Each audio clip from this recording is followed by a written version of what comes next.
This is Rob Tebbutt for Boxing Social. Delighted to be joined, as always, by Frank Smith. We're here at the Joshua Miller London leg of the press. Is it press tour or is it just the second press conference? Second press conference. We did a press tour in New York. Loads of different activities. How was that? Very fun. AJ loved it. It was good. We got a lot done. He was out there for 3 or 4 days. Did a lot for DAZN, MSG. As I was saying, Sports Illustrated, New York Times, opened the New York Stock Exchange, which was an experience as well, being up there. So it was good. A little bit of a different vibe here today than the New York press conference. Obviously, I wasn't at the New York press conference, but it's quite spicy, I think it's fair to say. Just your thoughts on that? Yeah, it was an entertaining one today as well. I think it wasn't too heated today, but it was, it had enough in there. Last week, everyone's seen what happened. It was fun. How much of that is just two heavyweights, and how much of that is potentially the New York being a little bit of a different market? That sort of stuff sells a bit more out there, right? Yeah, but I think Joshua, as you've seen last week and here, he's always respectful. He's never been in all of his fights. He's never been that pushing, shoving, punching people at press conferences, weigh-ins, workout. He doesn't need to. So he's just slightly different to a lot of these other heavyweights. But that's what Miller wanted to do. Just one comment that did prick my ears, as it were, last week was Jerome Miller talking about TUEs with Anthony Joshua. Just your thoughts on that? I didn't see. I don't know what he said. So he said that Anthony Joshua has therapeutic usage exemptions for testosterone. I don't believe that to be true. So I don't know what he's talking about. Okay, moving on to today. So how does it feel to finally get this over in London? First question, why was the press conference in New York the first one and not London? Just because the fact that the fight's over there? Yeah, the show's in New York, so it made sense to do a launch press conference in New York. So let's talk about the fight itself. It seems like every time we talk to people about AJ, it's about negotiations and deals and stuff. How difficult a fight do you think this is for Joshua? Yeah, I think it's a very tough fight. Every fight in the heavyweight division is tough. These guys are, he's 320 odd pounds. He's a monster. Every fight at this highest level is going to be tough, but that's what he's in it for. If you look down the list, we tried to make the Deontay Wilder fight, tried to make the Tyson Fury fight, tried to make the Dillian Whyte fight. For whatever reason, they didn't happen. So he's fighting number 5, he's in the top 6 heavyweights in the world. What more do people want? Joshua has faced everyone. He's never shied away. He's took on everyone he needed to, faced every mandatory. So this is a great fight. I don't know who else is out there that he could fight after trying to make all the fights we have. Yeah. Luis Ortiz? He's been beat by Wilder. So if you then look at it and you go, well, Wilder knocked him out or stopped, so you can't. People are going to have an issue with that. The truth is, the fans are going to have, until he fights Wilder, there's going to be certain people out there who have issues. There's certain people out there who go, great fight. A lot of people who know boxing are like, do you know what? The Jerome Miller fight's a great fight. It's a tough fight for him. But fans obviously want to see the Deontay Wilder fight because it's for every belt. But right now, we've tried to make all of those, and he's in there with Jerome Miller, who's going to be a tough test.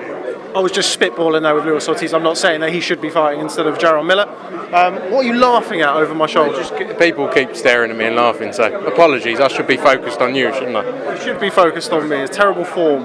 You need a shave. No, I don't. You do. This is why I'm on this side of the camera. How frustrating has it been to not be able to make those fights? I mean, by your own admission there, the Jerome Miller's kind of 4th or 5th choice. You frustrated that it's not Wilder, not Fury now? Look, the Wilder fight, I personally view it that Wilder fight is bigger than the Fury fight. It's for every belt. So, that is what we want to see. Josh wants to win the WBC title, get all of them. That's what needs to happen. And I think it will. But not frustrating. He's in there with a top test.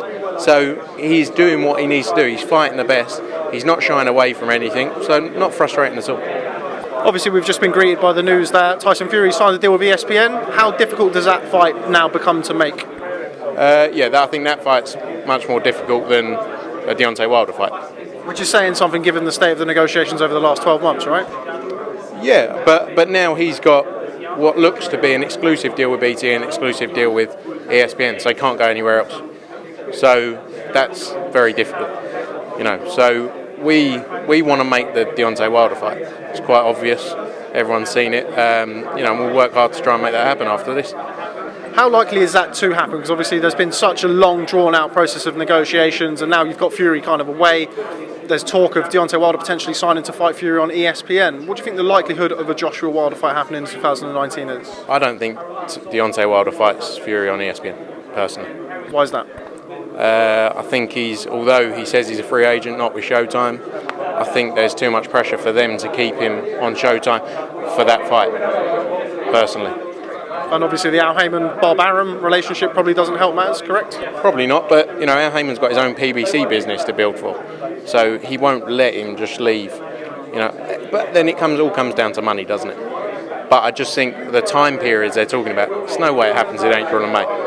It's impossible. I think they have at least another fight each, and then that means if Wilder's fighting somewhere else, why can't we make the Joshua Wilder fight later in the year? By that same token, the relationship between DAZN and Showtime, is that a potential compromise? I mean, it has been in the past of making a Joshua Wilder fight. DAZN have always said they're happy to work with people, but you've got to remember DAZN's business model is completely different to everyone else in this business.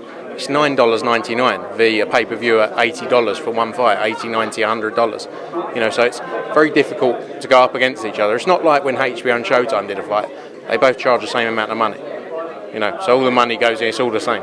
This is completely different. This is a broadcaster who's changing the industry against a broadcaster who wants to stay in the same place. So, look, DAZN are always happy to talk to people, they're always happy to work with people. I just think that's a difficult thing to work out. If DAZN are going to put the money up, Showtime have never guaranteed any figures, at that level, whereas DAZN would, because that's their business. Just final one. In New York last week, Anthony Joshua was due to appear on ESPN. That didn't happen. ESPN released a statement saying that it's quite unusual for somebody, such a high-profile guest, to cancel at the last minute. Just your thoughts on that? Sorry, ESPN cancelling on him? ESPN said that Joshua cancelled on them. I don't believe that's true. Joshua still did the interview with Dan Raphael from ESPN.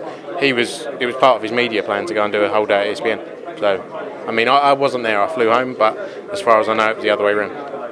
People are kind of looking at that and thinking that they didn't want a DAZN fight put on ESPN and give kind of airtime to that. That surely can't be good for boxing moving forward if that is indeed true.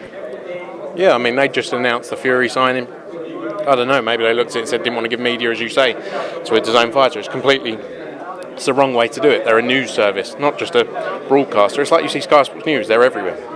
Sky Sports News were at Eubank de Gale the other day. Sky Sports News were at the Fury fight.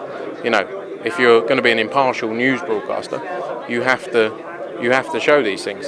So, but that's their business. We can't, we just worked hard to get him a number of opportunities out there and deliver for him. So he had a packed schedule. It was a great week though.